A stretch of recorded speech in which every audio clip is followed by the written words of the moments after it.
Well, hello and welcome to the Internal Mobility Podcast, where we explore all the ways for you to reach your potential here at Randstad while also making this giant company a little easier to know and understand. Today, I'm thrilled that our guest is Julie Shelton. Julie is a Senior Vice President in OTS, specifically in our RIS specialty, and I can't wait to hear your story. Welcome, Julie. Thanks for having me, Chris. I'm excited to share my story. So you weren't born in SVP. You didn't start in SVP. Tell us how you got there. Yeah, actually. So I've been with the company for almost 13 years. I wish I was born in SVP, but nope, didn't happen like that.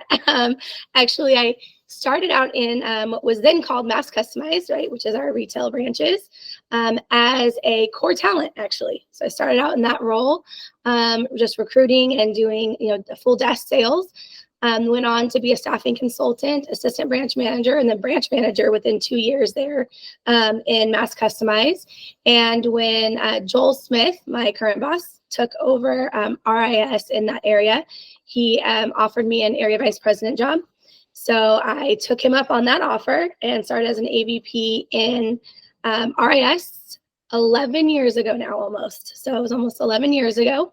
And then I've been growing up through there to SVP as of now. So it has been a journey. What I loved about it, though, is I have been in a lot of different roles, and it really helped me in my current role to understand what my teams are doing and understand exactly what they're going through on a day-to-day basis, and then build that from there so I could support them.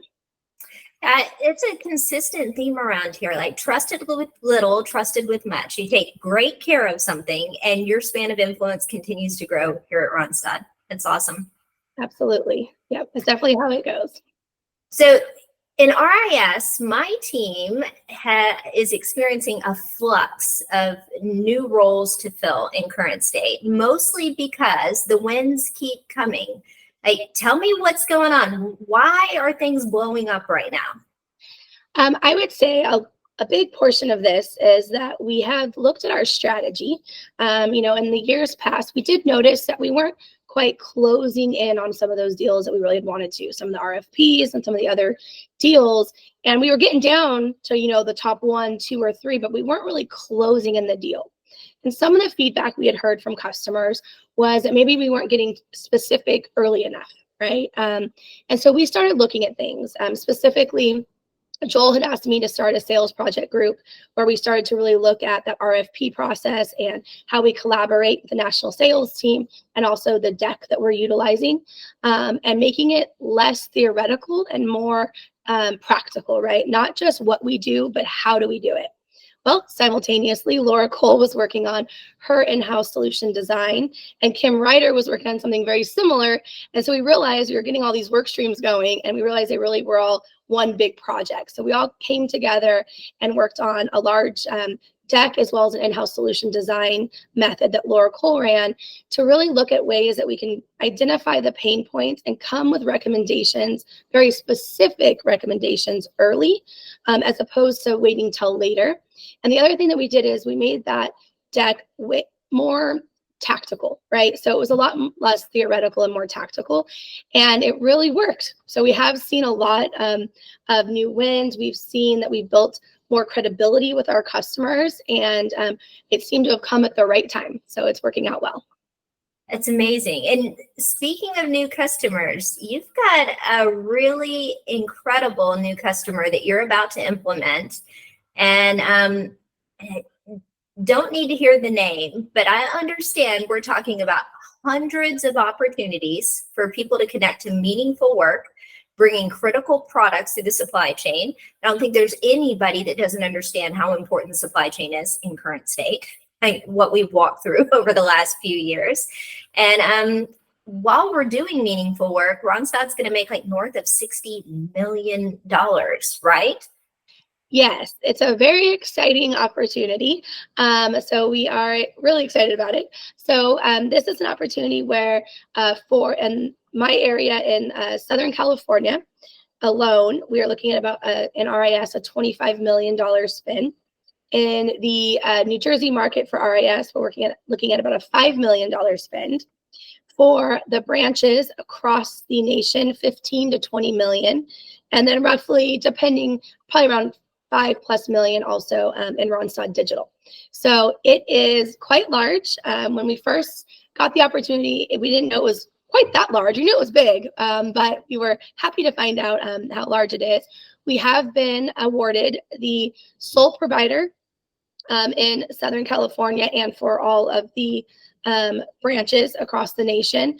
And so that has been exciting. We have been guaranteed a portion of that, of the business in the East Coast, which equals that 5 million. Actually, there's $20 million in the East Coast that we've been awarded for sure 5 million of it. And then IT depends on, the fill. So it's pretty exciting. And so with all of that, obviously talent potential comes a lot of internal potential as well, as in my market in Southern California, we will be staffing anywhere during peak from 1,500 to 2,000 TW, which is quite large. I believe the largest that we've had just in one section for RIS. And so, we're definitely looking for folks who are interested in a challenge to look at that. So what kind of folks are you hiring? Because the customer purchased from Randstad, but Randstad delivers with our people, right? That's the difference maker. Right. So what kind of candidates internally would you want to attract to those roles to make it happen? Yeah, definitely. So what we're really looking for is, like I said, someone who's up for a challenge. This is going to be, it's new and it's exciting, right? We're going to be learning as we go since it is such a large ramp. There's going to be a little bit of a learning curve, of course.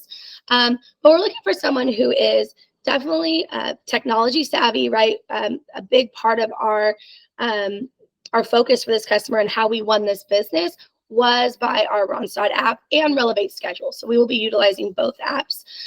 So we are looking to be innovative and technology forward in a sense. Also, though, at the same time, this is a heavily Spanish-speaking population of talent that we'll be hiring. So we are also looking for at least some of our staff to be bilingual, because we are going to be obviously needing that on-site support. And we're always human forward, right? So looking at, in RIS, if you're not as familiar with our OpCo, we really look at making sure the technology is driving it, but we have that human touch. And so we retain those folks through doing engagement programs and different things. So we really look for folks that are able to spend time engaging with our talent, because that is, that's how we retain them, right? Right. I would say the other thing we're looking for is someone who's flexible. So this will be a lot of needing to be flexible with even scheduling and different things, but it'll be an exciting time. Those are the main things that we're looking for. Entonces, hablas español, technically gifted, and really comfortable with our applications, yes. Flexible. Yes. Okay. I know somebody's listening that wants to know more about that opportunity. If so, definitely connect with me or anybody on my team.